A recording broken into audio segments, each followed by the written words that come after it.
Hello hi, मी संध्या कुलकर्णी. आज सकाळी सकाळी मी रेसिपी करते कारण ज्ञानदा आमच्याकडे आले, तिला टिफिन द्यायचं आहे. तर म्हटलं मग रेसिपी पण होईल आणि तिला पण टिफिन दिलं जाईल.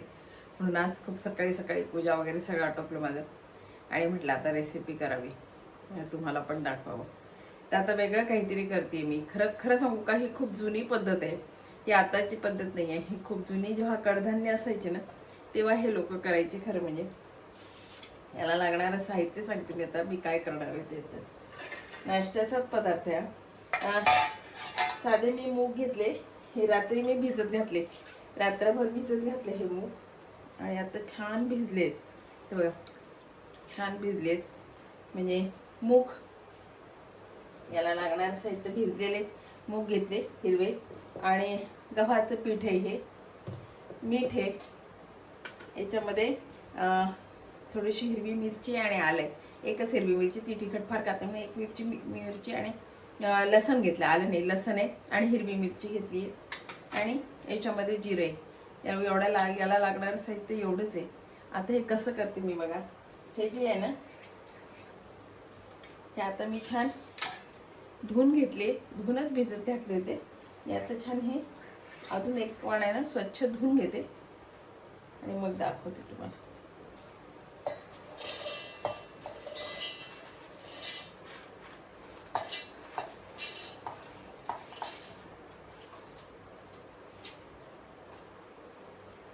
याच्यामध्ये दोन लसणाच्या पाकळ्या आहेत आणि जिरे, बाकी काही नाही. मिरची आणि ह्या लसणाच्या पाकळ्या आणि मिरची घातली आणि आता हे जिरं घालते.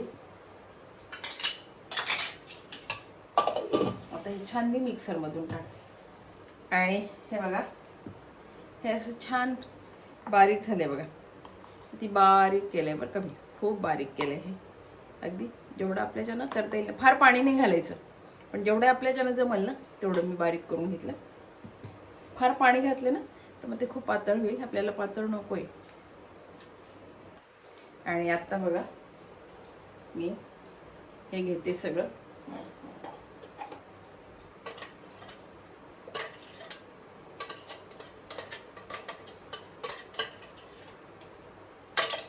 हे सगळं घेतलं आणि याच्यामध्ये जेवढं बसल ना तेवढंच पीठ घालायचं.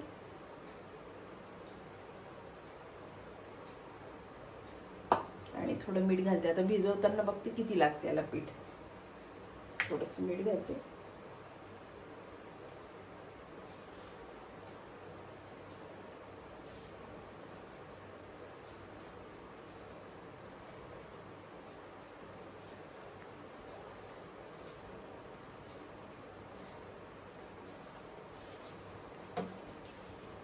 भरपूर बसल बरं का याच्यामध्ये,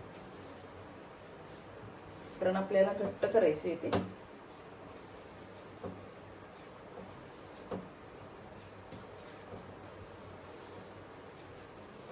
मी ना छान हे भिजवून घेते.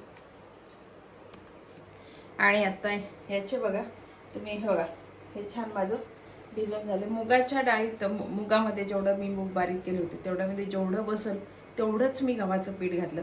मग वरती मी काही घातले नाही, थोडंसं पाणी अजिबात नाही घातलं. मी तेवढ्यातच जेवढं भिजवल तेवढा असा हा गोळा भिजवून घेतलेला. आता थोडं तेलाचा हात लावला याला. आणि आता बघा, आता याचे तुम्ही परोठे करा, दशम्या करा, पुऱ्या करा, काही केलं तरी चालते. पण मी वेगळा पदार्थ करते की जेणेकरून लहान मुलांना आवडेल, चमचमीत पोरांना आवडते ना, म्हणून थोडंसं वेगळं काहीतरी करते. तसं पाहिलं ना तर याचे दशम्या, पुऱ्या ही खूप पारंपरिक पद्धत आहे. खरं म्हणजे ते लोकांकडे कडधान्य भरपूर असायचे ना, मग तेव्हा ते लोक ना हे सगळं करायचे. खरं म्हणजे आणलं आपलं, शेतातून आणलं, वाट्यावर वाटलं, केलं आपलं. ही खूप जुनी पद्धत आहे. तर आता मी तुम्हाला ह्याचं वेगळं काहीतरी करून दाखवते. आता बघा, मी वाटीत थोडं तेल घेते.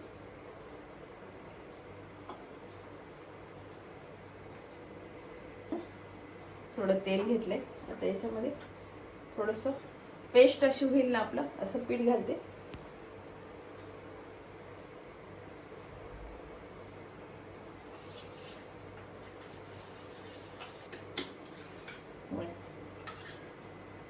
असं पातळ छान करून घेतलं.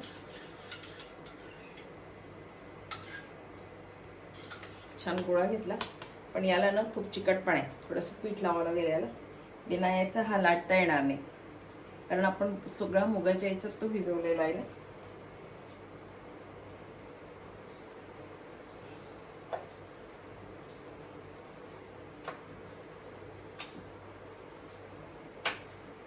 फार जाड नाही करायची पोळी आणि फार पातळ पण नाही करायची, मीडियम साईजची करायची.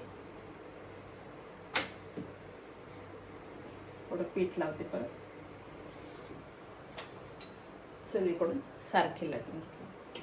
आता काय करायचं, हे जे केलंय ना गव्हाचं पीठ आणि तेल, हे सगळे याला पोळीला लावून द्यायचं.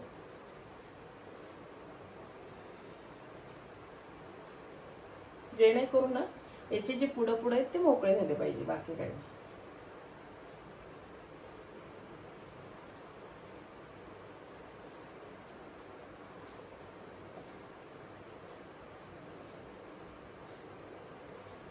आणि आता याच्या सगळ्या घड्या घालते.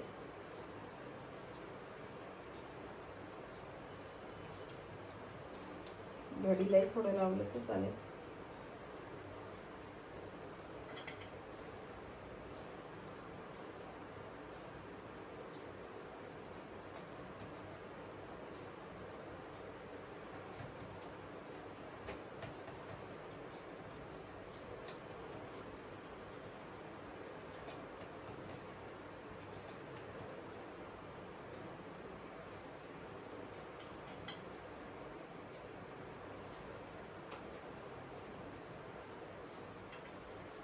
परत त्याची एक घडी घालते.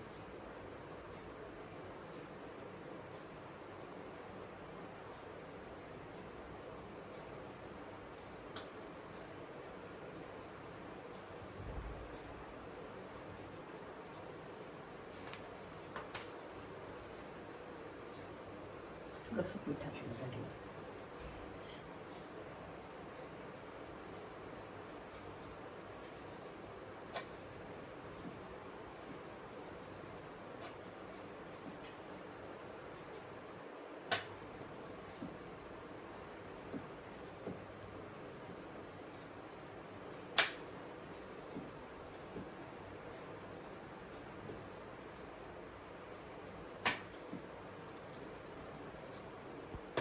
पूर्ण आतून घड्या घातल्या ना, आता हे परत याला हे लावते.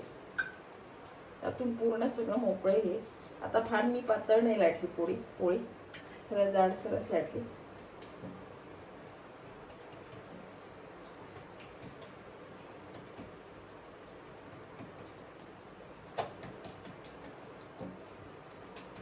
त्याच्यामुळे लाटणं पण होते छान.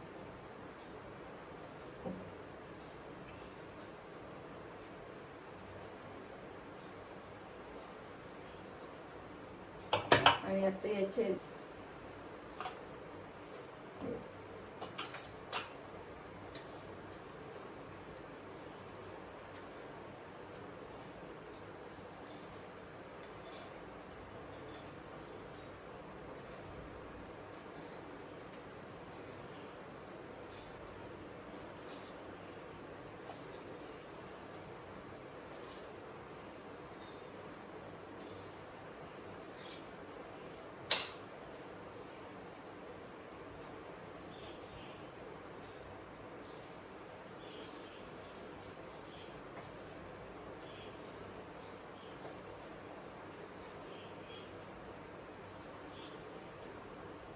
आणि हे बघा असे छान अगदी, हे बघा छान अशी घड्या पडेल असे तुकडे करून घेतले मी याचे. आणि आता ह्या सगळ्या मी करून घेते असे. आणि हे बघा आता मी हे सगळे करून घेतले छान असे, पूर्ण असे करून घेतले. आता हे तळायचे छान. गॅसवर तेल ठेवले, तर तेल तापलं की हे छान तळून काढायचे. किंवा तुम्ही याचे परोठे लाटा, पुऱ्या लाटा किंवा मग तळून काढा. तिला चमचमीत थोडंसं आवडते म्हणून म्हटलं तळावं. किंवा मग छान पुऱ्या लाटल्या तरी चालतील, किंवा मग परोठे लाटले तरी चालतील. पण एवढंच आहे की याच्यामध्ये मुगाची डाळ जास्त आहे आणि हलकी, पचायला हलकी आहे मुलांना, त्यामुळे काही त्रास होत नाही मुगाच्या डाळीनं. मुगाची डाळ म्हणजे डाळ नाही आहे, मी अख्खे मूग घातले. मूग पण अख्खे पौष्टिक असतात खरं म्हणजे, साला सगट असतात ते, म्हणजे जास्त पौष्टिक असतात मुलांना. म्हणून म्हटलं मग मूगच घालावे म्हणून मूगच भिजत घातली. तुम्हाला मूग नसतील चालत तर डाळ घातली तरी चालेल. आता बघा तेल छान तापले आपलं. आता याच्यामध्ये हे सगळं घातले.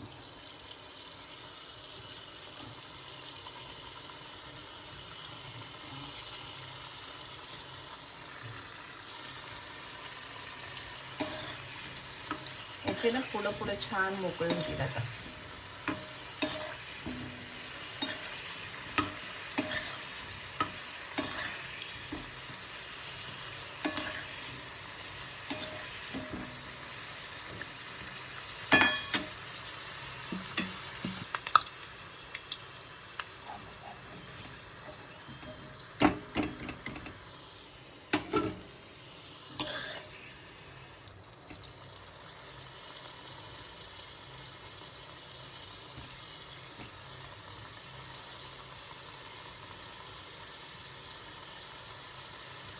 गॅस कमी ठेवायचं तळताना.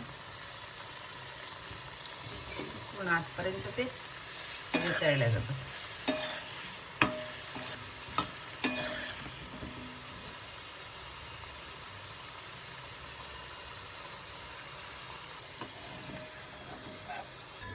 बघा इतके छान झाले नाही खरं म्हणजे. मी नंतर मग मोठे मोठे केले. बघा चवीला इतके छान होतात हे. नंतर म्हटलं तिला लांब आवडतील म्हणून मग मोठे मोठे केले. हे बघा कुरकुरीत होतात. पण आता सध्या पावसाळा आहे ना म्हणून ते कुरकुरीत झाले नाही तर इतके छान कुरकुरीत होतात बरं का हे. पण आता सध्या पावसाळा आहे ना म्हणून ते एवढे कुरकुरीत नाही झाले. हे बघा तिला हे डब्याला दिले. हे बघा काही काही खूप कुरकुरीत झाले आणि काही काही पावसामुळे, बाकी काही नाही पण ह्या पावसाळ्यामुळे ना या वातावरणामुळे ते कुरकुरीत होत नाही. हे बघा आता आमच्या नॅनूला हा डब्बा दिला. ह्या टमाट्याची तिला गोड भाजी आवडते ना, याच्याशी सॉस नको द्यायला. बाहेरच्या सॉसमध्ये काय भेसळ घिसळ काय असतं म्हणून म्हटलं नको द्यायला. मग टमाट्याची गोड भाजी केली. आणि हे आमच्या नॅनूचा डब्बा आहे बरं का आज टिफिन. नॅनूचा टिफिन आता पॅक करते.